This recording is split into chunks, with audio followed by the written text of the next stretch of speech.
pour moi, la parole de connaissance, c'est comme si le Saint-Esprit dit quelque chose que tu connais pas, et là, tu l'as dit.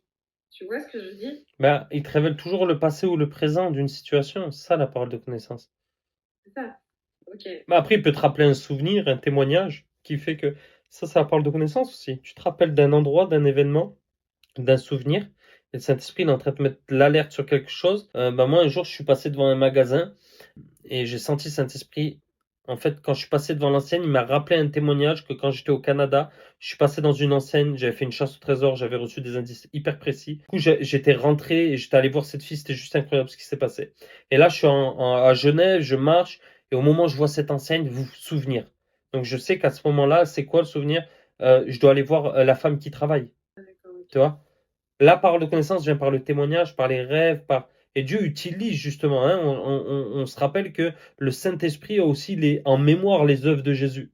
Il garde en mémoire tout ça, ok, pour nous les révéler, pour nous révéler les œuvres de Jésus, pour qu'on fasse les mêmes œuvres que Jésus. D'accord, ok. Mais en fait, je crois que j'avais pas compris ce que c'était une parole de connaissance. Pour moi, c'était genre un passage de la Bible qui vient dans la tête. Ça, c'est un réma. Tu dois redire à quelqu'un et ça te touche, tu C'est une vois. parole réma pour ta vie personnelle. C'est une révélation personnelle. C'est la parole révélée.